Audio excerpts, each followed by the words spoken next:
Hello, this is Dan Hilleman.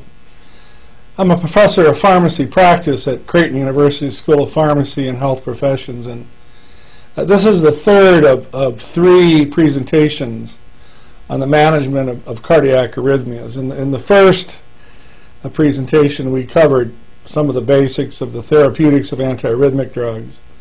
The second presentation, we covered management of supraventricular arrhythmias. And for this third and final presentation, we're going to be talking about ventricular arrhythmias, and these are obviously the arrhythmias that are obviously life-threatening. Not as common as supraventricular arrhythmias, not as common as AFib flutter, but certainly important from the standpoint of loss of life. So again, I will, for those of you who prefer just to use audio, I will be preferring as best I can to slide numbers on the PowerPoint slides that we use for these presentations. So slide 1 is just the title slide, and if we can go to slide 2, then just some definitions. And these are important because hemodynamically stable ventricular arrhythmias oftentimes are managed differently than hemodynamically unstable arrhythmias.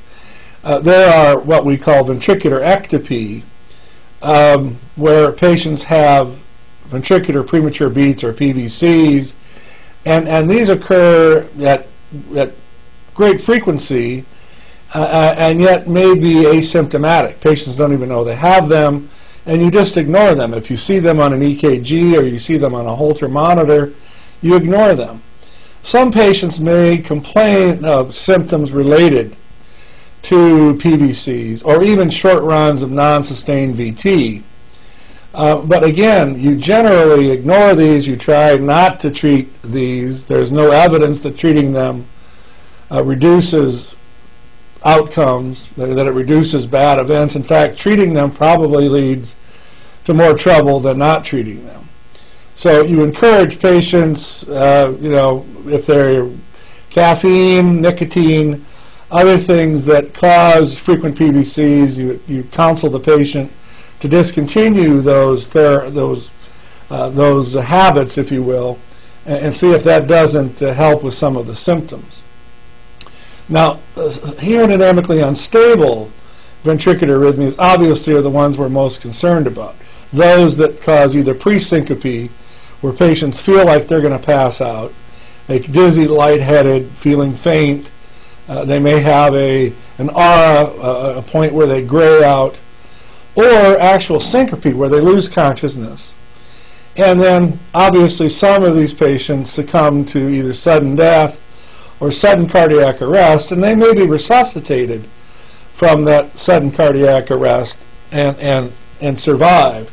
But these are the clinical presentations of ventricular arrhythmias, and so some we choose to ignore. Others, obviously, that produce symptoms, we can't ignore and have to manage those. And I'll tell you that obviously most of those that lead to syncope, cardiac arrest, are going to be pulseless ventricular tachycardia or ventricular fibrillation. You can also classify ventricular arrhythmias by electrocardiography. And I'm not going to read through this in great length, but there's non-sustained ventricular tachycardia, which typically lasts less than 30 seconds. It terminates on its own, so there's spontaneous resolution of the ventricular tachycardia. You don't administer therapy, you don't give drugs. And then there's sustained ventricular tachycardia, which lasts longer than 30 seconds. Generally, it has to be terminated with electrical therapy or drug therapy. And of course, both of these can occur as what we call monomorphic VT, where the QRS morphology is the same throughout the course of the VT. Or it's polymorphic VT, where there is abnormally shaped QRS complexes within the same run of VT. Now, there are some odd or strange, unusual types of electrocardiographic VT, which are referred to as bundle branch reentrant, tachycardia, which we don't see very often, bidirectional VT, but the others that are more common are torsade de point, which is polymorphic VT, which typically associated with QT interval prolongation. Oftentimes it's drug-induced. And then ventricular flutter or ventricular fibrillation, which again, these are clearly life-threatening ventricular arrhythmias that require immediate intervention to save lives. So just to summarize on slide 4, ventricular tachycardia technically occurs anytime you have 3 or more PVCs consecutively with a rate of 100 beats per minute. And it can be non-sustained, lasting less than 30 seconds and spontaneously terminating, or it could be sustained, VT that lasts 30 seconds and requires intervention, drugs, or shock to terminate. A sustained VT may be hemodynamically stable. Patients could be awake, they could be talking, they could have a pulse, or it could be hemodynamically unstable, where patients lose consciousness, don't have pulses, etc. And again, they're typically classified as either being monomorphic or polymorphic, and both are lethal, but management of monomorphic versus polymorphic is different. This slide 5 shows you a rhythm strip of a patient that obviously has non-sustained ventricular tachycardia, but in this instance it's monomorphic. Notice that each QRS complex is very similar to the one prior. They all look pretty much the same. So this ventricular tachycardia would be considered non-sustained or unsustained. It lasted 5 seconds, and it's monomorphic. Ventricular fibrillation is an absence of organized rhythm, chaotic electrical activity with no QRS complexes. There's no organized mechanical systole, no cardiac output, no pulse, no blood pressure. 6 minutes, brain death. Clearly this is cardiac arrest. Sustained VT without pulse also is considered essentially the same as VF, because if you have 6 minutes of sustained VT without pulse, brain death occurs. So these are typically the rhythms that we deal with in patients with cardiac arrest. This is an example, probably not the best example, of someone with VFib, a very coarse VFib, which theoretically, I guess we would argue, is easier to treat in that this is more amenable to cardiac shock than patients that have very fine ventricular fibrillation. Slide 8, sudden cardiac death. We kind of already talked about that when we looked at electrocardiographic definitions, but sudden cardiac death is death that occurs within 1 hour of the onset of abrupt changes in clinical status. And it's thought to occur due to arrhythmia, and it's also used to describe people that survive or are resuscitated from VT, VF, asystole. So we have patients that come in that were in VT or VF that get resuscitated, survive, and we call these folks survivors of sudden cardiac death. They've had a history of sudden cardiac death. It puts them at very high risk for recurrent episodes of cardiac arrest. This is flatline or asystole. Obviously, this is often a late manifestation of cardiac arrest. There is another rhythm that I didn't show, but it's basically pulseless electrical activity where there's some electrical activity on the EKG, but no circulation. So the heart is generating electrical activity, but it's not pumping. And so asystole, pulseless electrical activity are treated the same way in terms of advanced cardiac life support, and the outcome from either of these is really quite dismal in terms of survival. So etiology, ventricular arrhythmias are most common in patients with underlying organic heart disease. They have structural heart disease, cardiomyopathy, post-MI, coronary disease, valve disease. The ejection fraction is probably the best predictor of risk of sudden death.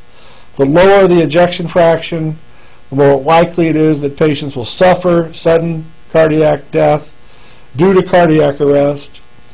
40% is kind of the cut point. Anytime you have an ejection fraction less than 40%, that's abnormal. That's considered a risk factor for sudden death.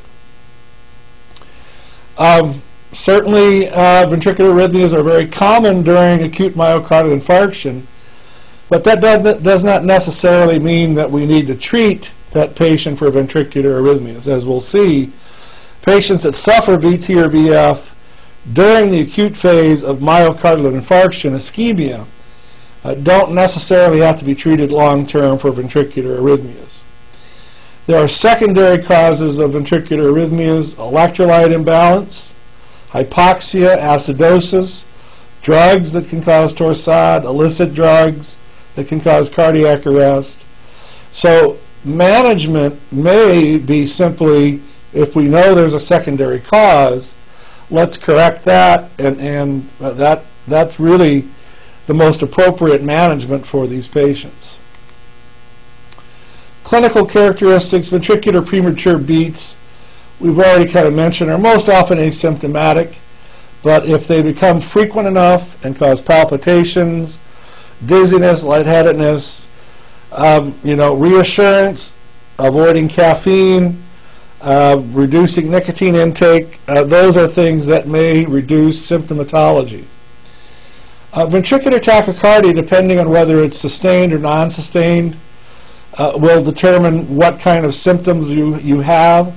There are some patients with long runs of non-sustained VT that will be associated with significant symptoms, and they may need to be treated, but the management should always be something that's a relatively low risk, unless the patient has sustained VT or VF. Obviously, sustained VT without pulse or VF, those are patients who are going to die unless they receive resuscitation efforts within a matter of just a few minutes.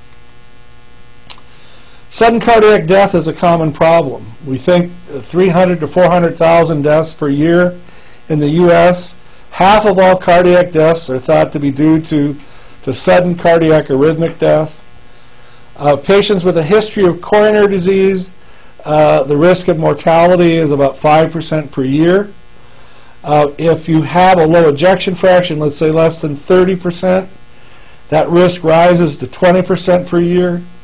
And patients who survive out-of-hospital cardiac arrest, that rate goes up to 25% per year.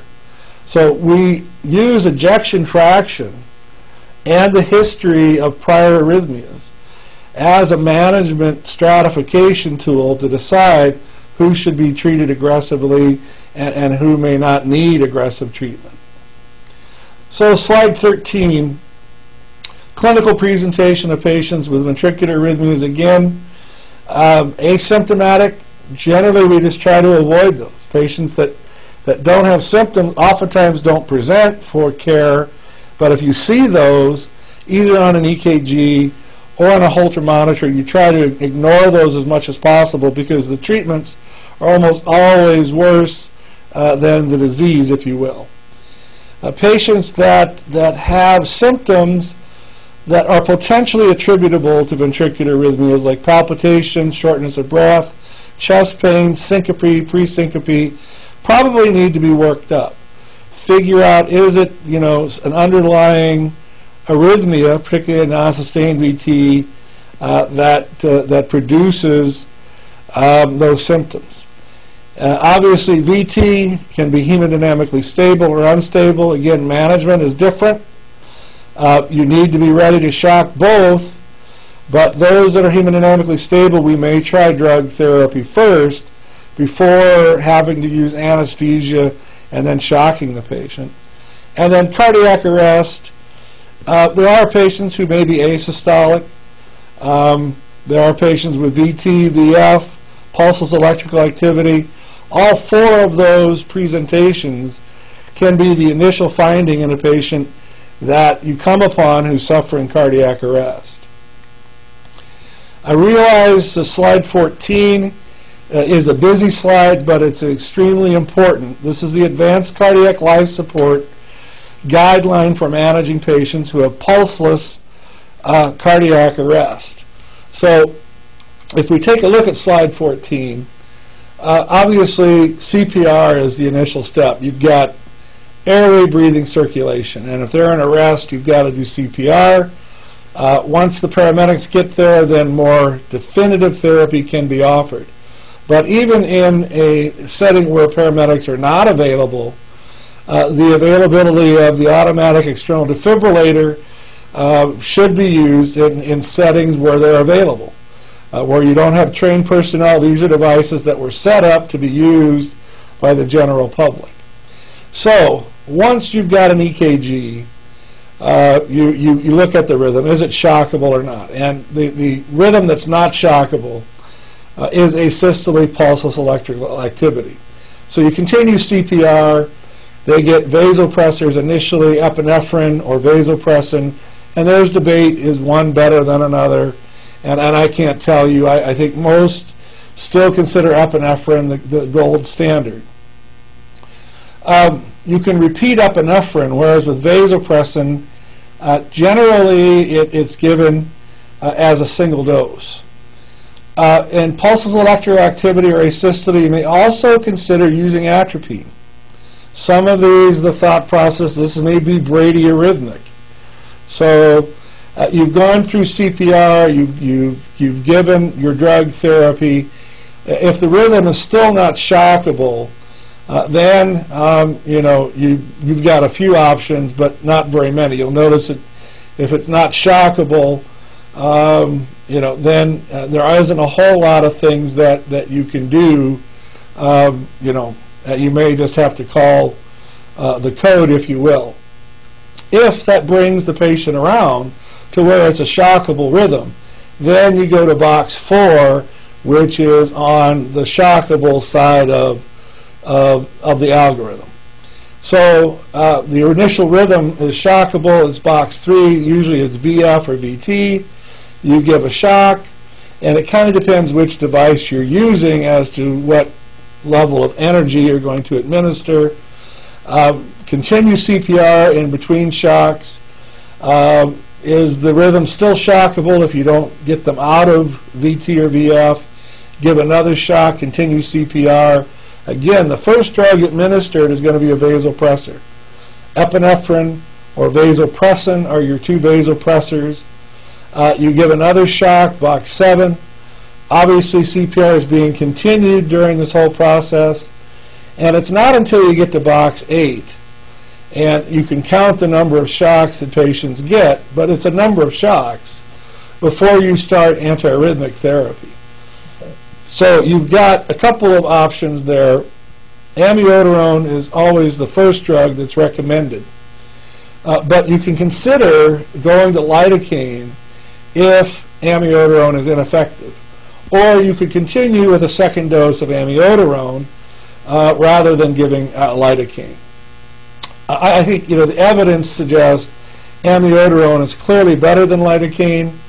It improved the number of patients that had spontaneous return of circulation, but overall survival, once you get to the point where you're administering amiodarone or lidocaine, is relatively poor regardless.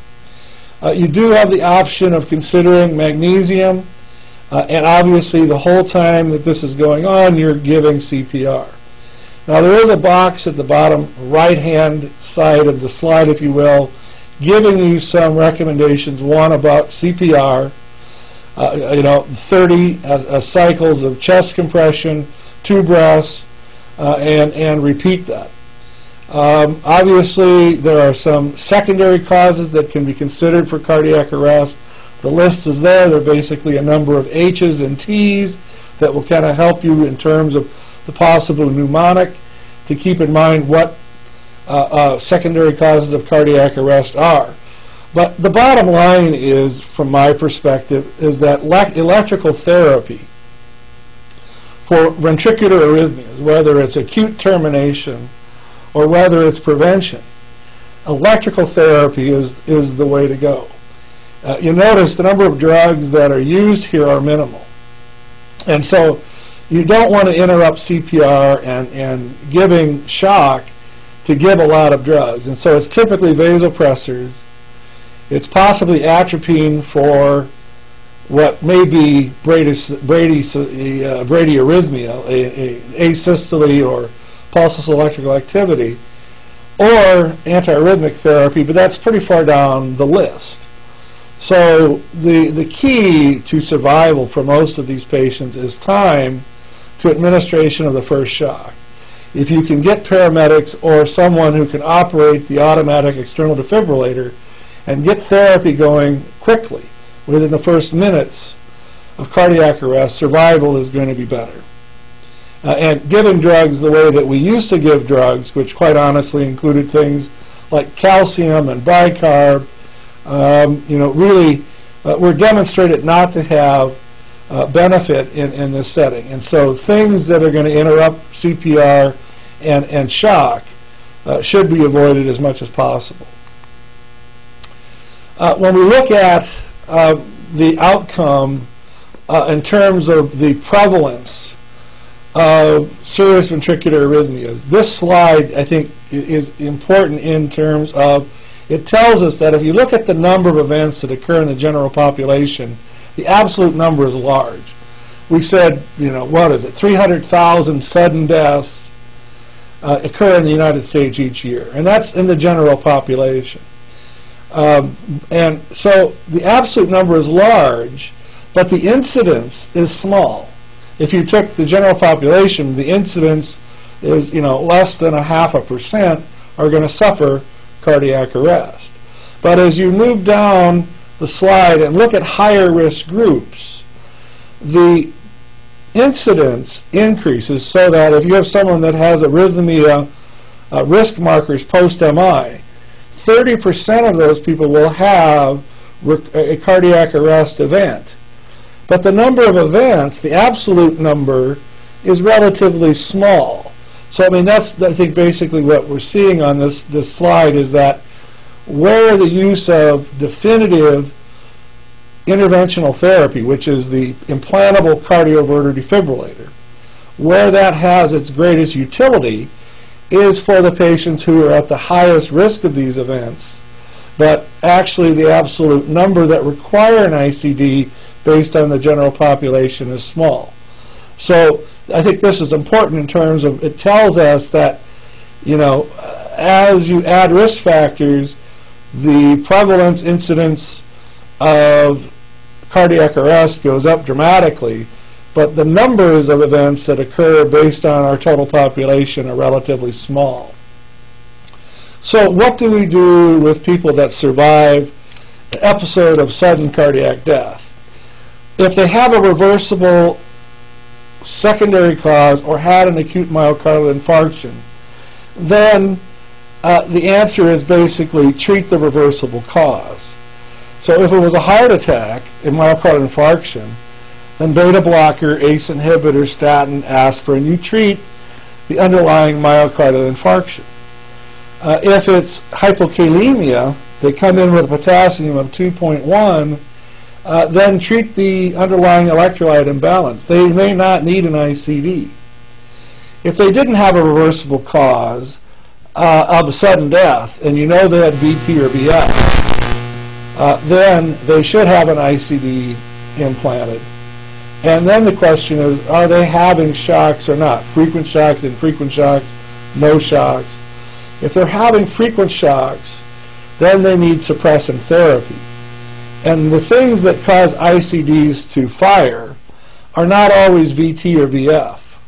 Sometimes atrial fibrillation or other supraventricular arrhythmias that produce very rapid ventricular rates can cause the ICD to fire.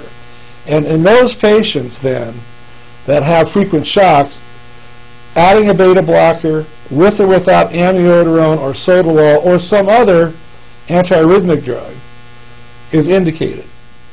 So even though the ICD we know is life-saving, I'm going to show you some of that data, many of these patients continue to have arrhythmias that cause the ICD to fire. The ICD does not change the environment. It doesn't change the arrhythmic potential.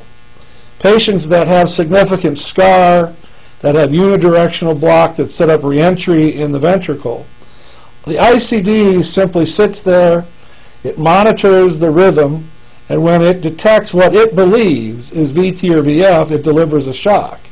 Now, it may deliver a shock for AFib with rapid ventricular rate or aberrancy, but it's doing what it thinks is its job. It's just a computer box sitting in the chest wall reading the EKG.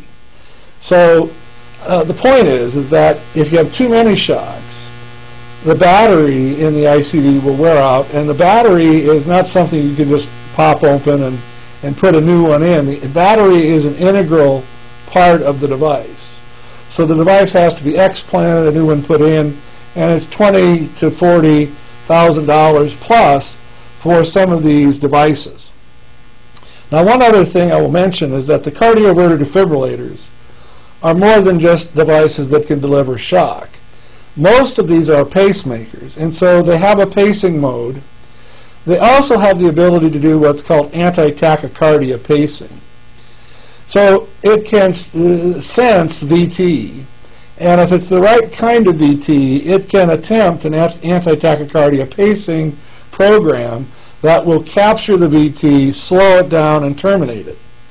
So ICDs are sophisticated devices. They're not simply the device that delivers the shock anymore.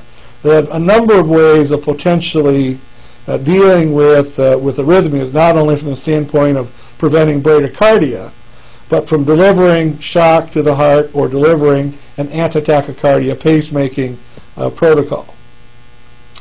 On this slide, which is slide 17, I've tried to summarize from the guidelines, which again, the most recent ventricular arrhythmia guidelines were published in 2006. And you have instructions on how to get to those readings. But the indications for ICD therapy are listed here. Patients that have had cardiac arrest where we know that it's VF or VT. So the paramedics arrive, the initial rhythm is VF or VT, and it's not secondary to a reversible cause. Patients who have spontaneous sustained VT who have underlying structural heart disease. So these are folks that, again, most likely have been resuscitated because sustained VT, usually patients pass out.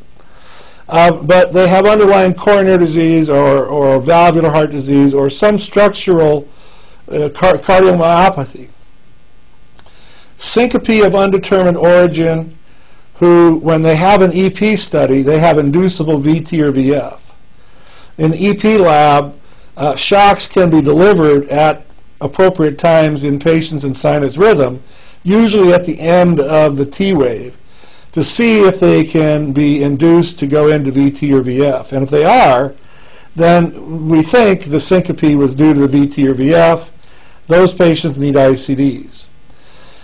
Probably the most common patient, the highest number of patients that receive ICDs today are those who have suffered a myocardial infarction or who have undergone coronary artery bypass graft surgery with poor left ventricular function.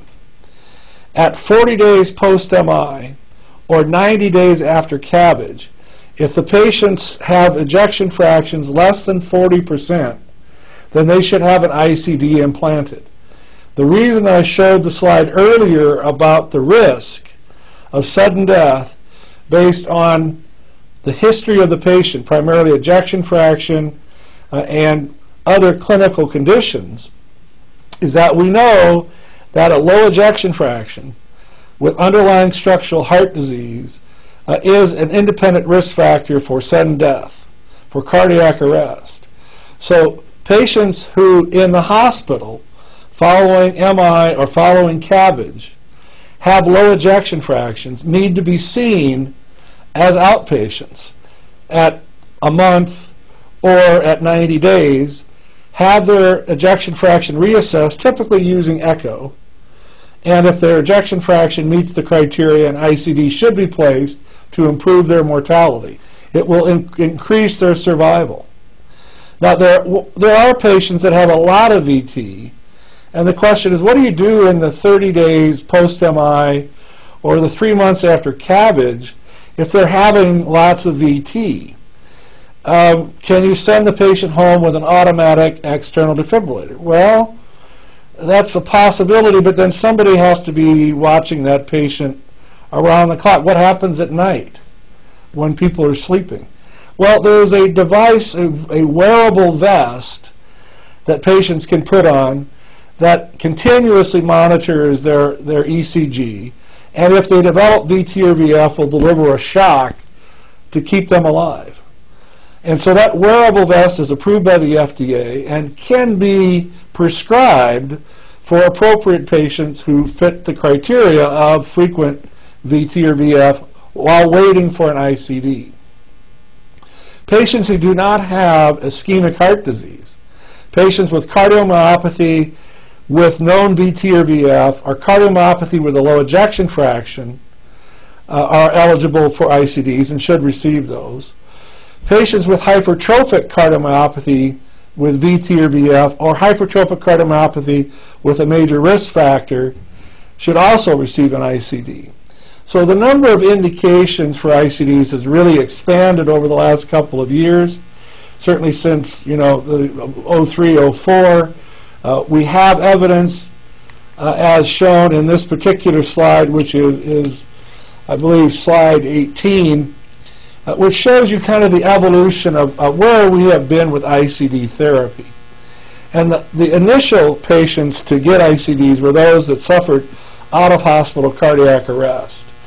And those are patients clearly where the evidence demonstrates that we know that their survival is improved by using the ICD therapy.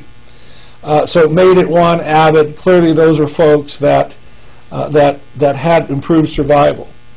We also know that there are some indications where it's questionable. For instance, the CABG patch trial, every patient that went for open heart surgery, regardless of whether they had arrhythmias or not, all they had to have was a low ejection fraction at the time of surgery, had an ICD implanted. At that time, they sewed patches directly on the epicardium, and the box, the ICD, was put in the abdomen. They were big.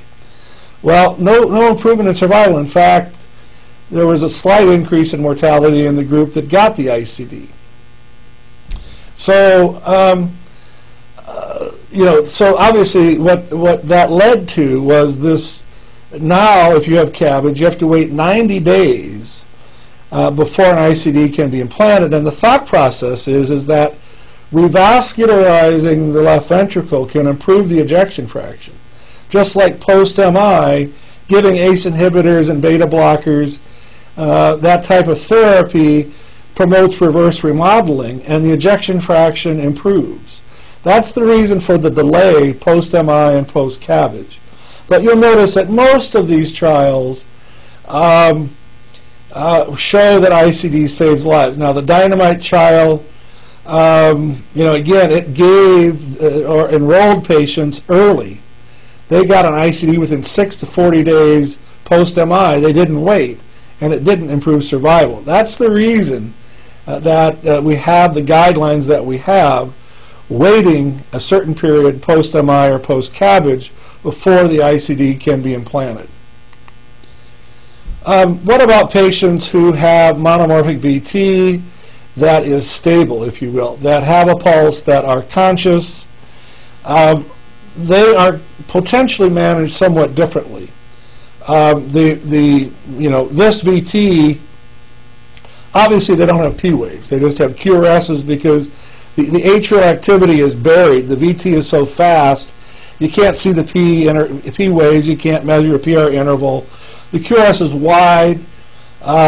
They look bizarre, but they're all the same. They're all monomorphic, meaning the morphology of each QRS looks the same. The rate is almost always over 100, And anytime it's above 150, 160, most patients are symptomatic.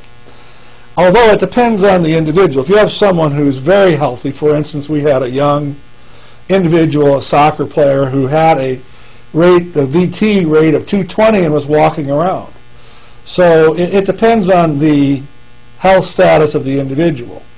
The RR interval may actually be regular in these patients, but you really need to look at how they're tolerating the VT to decide on what the appropriate therapy is. So in slide 20, and again, we don't see many of these folks, but if someone presents with monomorphic VT with a pulse, they're stable, you may want to give them drug therapy to convert them out of VT into sinus rhythm. There isn't much evidence. Look at what we have. We have procainamide IV, which is a 2A level B recommendation, or amiodarone 2A level C. So we don't have good randomized data here. We have a couple of studies, but there aren't multiple trials. Transvenous catheter pacing may be attempted. Lidocaine is actually 2B, and calcium channel blockers don't work and are contraindicated. So the stable patient, if they have an adequate blood pressure, they have a pulse, they're conscious, you can try drug therapy to convert them out of the VT, but always remember they can deteriorate them at a moment's notice. So be ready, the crash cart at bedside, be ready to shock them should they lose blood pressure, become unconscious. If they're unstable, there's no question. You go ahead and perform immediate synchronized cardioversion. What about polymorphic VT? Now this is not all that common, but the thing that separates this from Torsades is that polymorphic VT has the funny shaped, each QRS looks a little bit different, which is similar to Torsades, but in polymorphic VT, as opposed to Torsades, the QT interval is normal. And this is almost always due to ischemia, which means that the underlying treatment is to revascularize the patient. But it also may be due to cardiomyopathy, heart failure, and occasionally you have a patient that presents with polymorphic VT that has no heart disease, and they're referred to as having primary electrical disease. They have electrical disorder of their heart.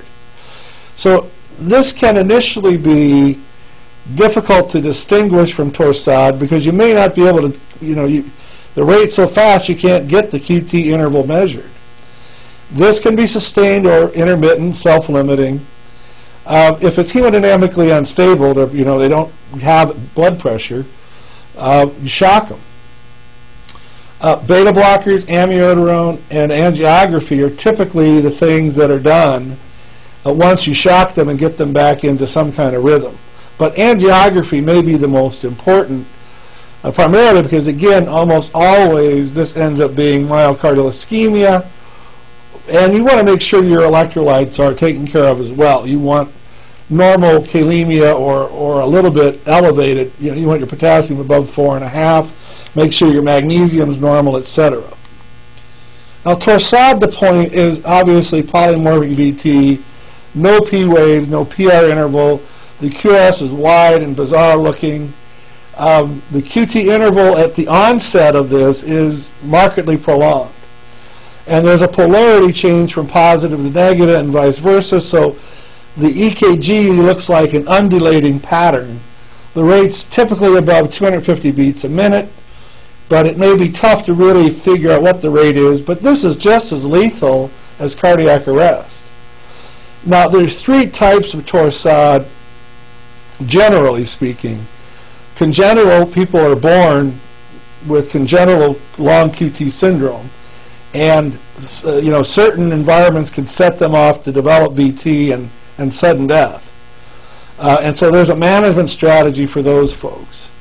Drug-induced is probably the most common and gets the most press, and it's often antiarrhythmic drugs, but we'll talk about the most common offenders. And then there are some where bradycardia, advanced conduction disease, actually precipitates Torsades. So if we go to slide 23, this is just a couple of examples of Torsades. So you have an idea of what it looks like. Torsade, the literal translation, is twisting of the points, meaning that the polarity of the QRS complex is up at one beat and down the next. At some point it switches polarity. Management, slide 24, torsade to point. Well, the first thing is, if you know that the patient has an offending agent, excuse me, if you have a patient that you know has a drug that increases the QT interval, then you should stop that. Stop it as quickly as you can, because obviously that probably is what's precipitated the torsade. So discontinue therapy that you know that causes the QT interval prolongation. If the patient's unstable, then you've got to shock them. No question. Again, this is just as lethal as VT or VF. If the patient is stable, then you have some time. They may just have intermittent episodes of this, and they get a little lightheaded in between episodes. But if they're conscious, they have a blood pressure, in between episodes, they're stable hemodynamically. Make sure your electrolytes are taken care of. Potassium, magnesium. And then the treatment typically is to give supratherapeutic magnesium. Overdrive pacing. Pacemakers are very important in this. Typically you can add a beta blocker. It will help shorten the QT interval. Isoproterenol, sometimes we've had trouble getting it in the pharmacy. IV isoproterenol is not used much. But I would call it a poor man's pacemaker. That's the whole reason that it's used, is to drive the rate up, and that tends to suppress the torsade, but not used much. And if you have a long QT interval syndrome, patients with congenital prolonged QT interval, generally they're treated with pacemaker, beta blocker, and then they may add mixilotine to those patients to help shorten the QT. But in the acute phase, they may get lidocaine IV to help manage their long QT interval syndrome. So just to kind of summarize, polymorphic VT, that is torsade, management is stop the offending agent, and there are a number. I like to think of these as antiarrhythmic, antibiotic, and antipsychotics. Now, it used to be antihistamines, but the offending antihistamines were taken off the market because they were, so many of them were going to go OTC. You didn't want those out there. But you can see the list of some of the more common offending agents on slide slide 25 here. Diuretics can do it because of the fact that they can cause hypokalemia. And if you're uncertain about, particularly a patient that has a history of torsade, or that has long QT interval syndrome, or you wonder, is this drug a potential cause of the QT interval prolongation? The University of Arizona, Ray Woosley, is a clinical pharmacologist that I believe started the website, but it's qtdrugs.org. And they have a number of lists that are available there that will allow you to look at drugs that definitely cause torsade, probably cause torsade, possibly cause torsade, and then those where there's a pretty clean bill of health, meaning we don't think they cause torsade. So I think that's a good resource that I recommend to my students. If the patient's unstable, I want to emphasize again, torsade is a lethal arrhythmia. Patients die from this just as readily as VFib. So they should be shocked if they're unstable. Blood pressure is low, no pulse. They're cardiac arrest, so they should be shocked. Serum electrolytes are very important here. Oftentimes hypokalemia kind of triggers this. Magnesium is given. And especially if the QT interval is prolonged, magnesium tends to work very well. If it's bradycardia dependent, then patients need a pacemaker. Temporary, decide whether permanent would be required down the road, but at least initially in the acute phase. pacemaker, transvenous or even, transcutaneous initially. Beta blocker could be added after the pacemaker is in place, but you don't want to worsen bradycardia with the beta blocker. Isoproterenol, again, I think is really just a short-term temporary solution until you can get pacing going. And so probably not going to see isoproterenol used all that much, although it's part of the guideline. And then long-term, if you have a patient where it's not drug-induced, who has the congenital long QT syndrome, a pacemaker with beta blocker, and probably or McSillatine, but probably more beta blocker important. You could add McSillatine to that patient. VT storm or incessant VT, we see this occasionally in the hospital setting. Often this is ischemia-induced. If it's polymorphic, then we know that it's probably ischemic.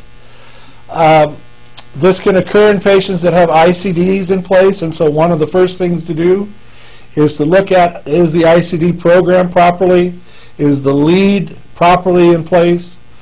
Correct underlying causes. Sometimes these patients need to be revascularized. This is brought on by acute ischemia, so CABG or PCI. Use of beta blockers can be effective in conjunction with revascularization. There's some evidence that amiodarone or procainamide can be used short-term to settle the patient down, if you will. These are folks that have VT that occurs, multiple times a day, maybe multiple times an hour. So, you need something to, if you will, electrically quiet the patient. So procainamide, amiodarone IV are probably the two that are the best studied.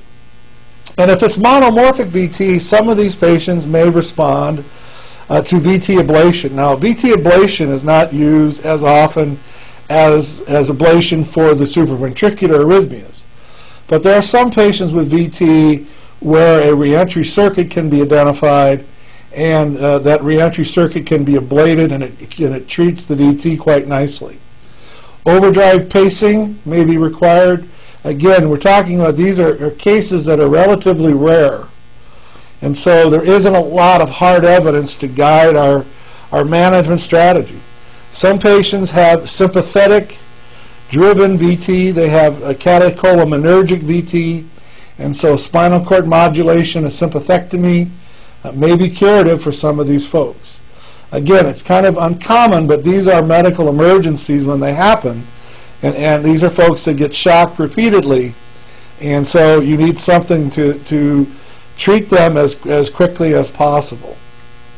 So just to kind of summarize, and I think I don't think this is redundant because it's important. Managing patients, particularly with ventricular arrhythmias, termination of the events is an electrical thing. I mean, drugs don't work very well.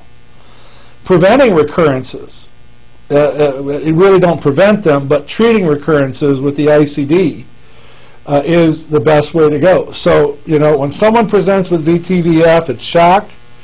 If someone is at risk for recurrent VTVF, you put the ICD in and use either the anti-tachycardia pacing mode or you use the counter-shock mode to get them out of that rhythm. And so drugs really are limited, I think, for the most part, to added to ICD therapy to prevent recurrences of either VTVF that cause the ICD to fire, or possibly to treat atrial fibrillation that's aberrant or causing rapid ventricular rates. And the drugs that we use during the acute phase, someone who comes in that are in cardiac arrest, when the paramedics get to them, it's electrical therapy, it's CPR. By the time you get to amiodarone or lidocaine, you're pretty far down the algorithm, and survival at that point is not very high.